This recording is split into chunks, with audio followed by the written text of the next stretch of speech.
I just think to myself, we as women have been seriously lied to by society. Seriously lied to. You got that right. Like, we're told all these things growing up. Be successful, be smart, be independent, be beautiful, be feminine, be all of these things. And then when you become all of those things and you're ready to find a life partner or you're marriage minded, you look around and the dating pool is teeny. It's a tragic sight and makes you think how society and culture ruin women's entire lives by pushing them to live a certain way.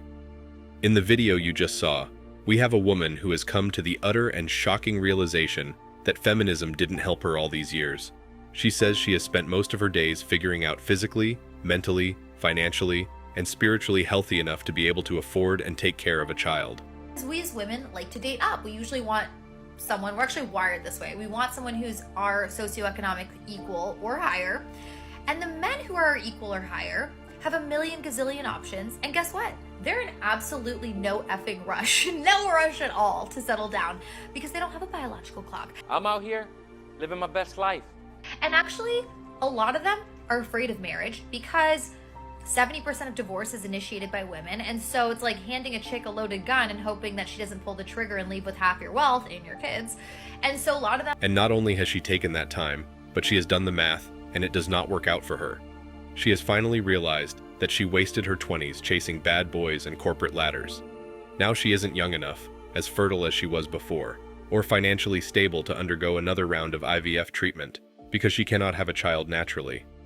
She's finally realizing how wrong it was for her to trust feminism, and how wrong it was for her to negate her biological nature, which comes with a natural clock that starts its end at the age of 30.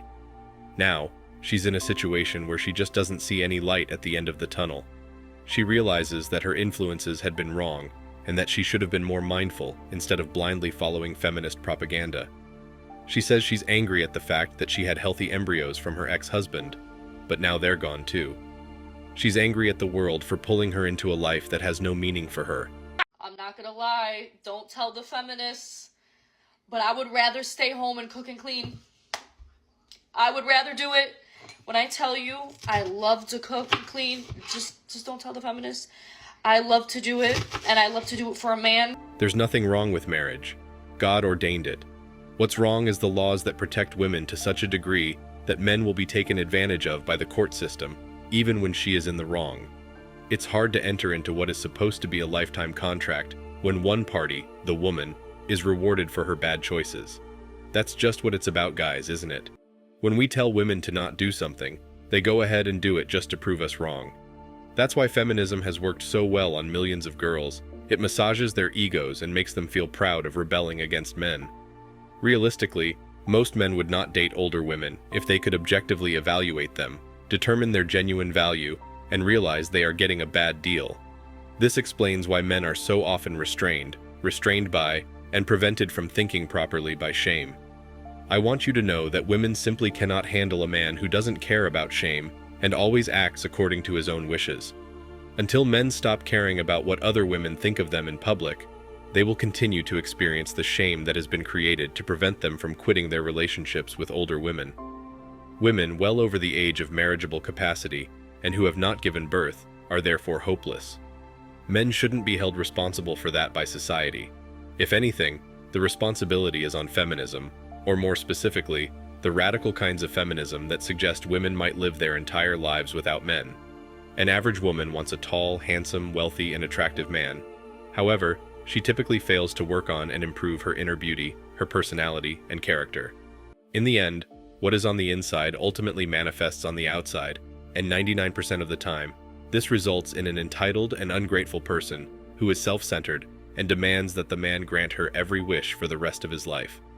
Interestingly, feminism has strangled women while freeing men. Why? Women are disproportionately represented in undervalued occupations, are familiar with the harsh realities of the job market, and, most importantly, find it dreadful to think of growing old. Even though this last statement is quite telling, the majority of women find it difficult to accept it because of their social conditioning. Schools, the media, and the entertainment sector actively urge women to put off getting married and starting a family while concurrently encouraging them to pursue other objectives, such as pursuing an education, a career, or even many partners. Today, women want instant happiness, instant wealth, instant this, and instant that. They want perfection in men while they hardly bring anything to the table except perhaps their physical selves. The prize for the unhappiest person goes to single, career-oriented women who are roughly 42 years old. They can earn around $500,000 a year, but they're still not content and satisfied with their lives. By the way, this data was taken from a publication dedicated to women. On the other hand, a married man with a decent job and a nice partner is the happiest.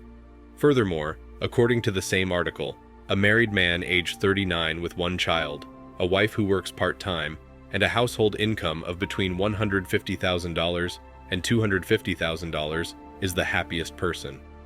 The fact that this woman's magazine validates what we already know about leftover women is really telling, even if the story doesn't consider single guys making so much money. Women are unhappier than ever as a result of the struggle for women's liberation, particularly in the personal and financial spheres.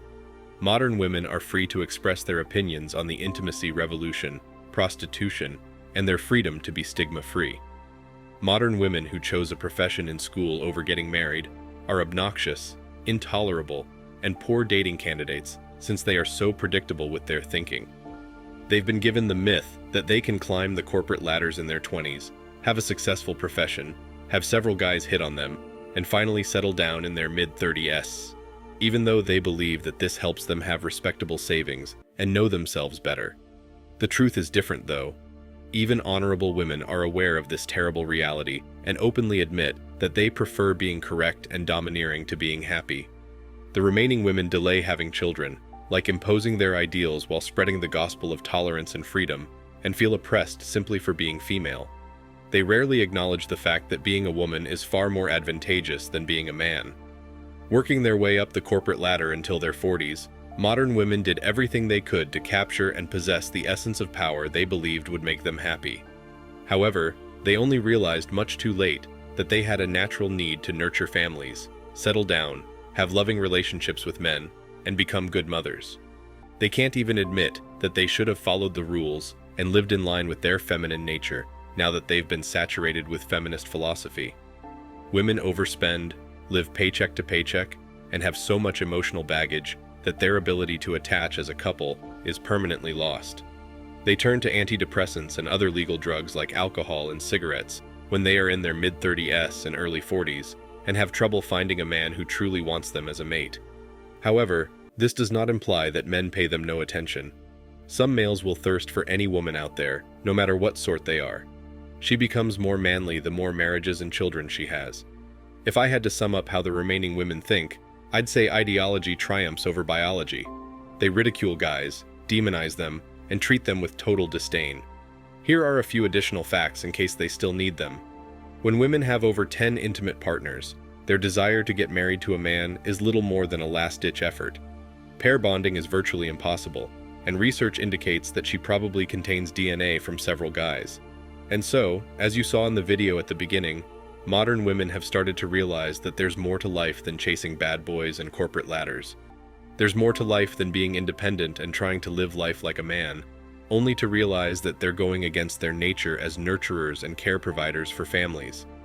Guys, I always say this and I'm going to say it again. When you go against nature, you're only going to lose. There's a reason men and women are biologically, psychologically, and physiologically designed the way they are. Let's recognize and embrace that.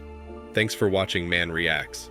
Show us your love and support by liking this video, sharing it with your friends, and subscribing to the channel. Support us and help us spread support for men around the world. Do comment and share your thoughts. We're always up for a healthy debate and discussion.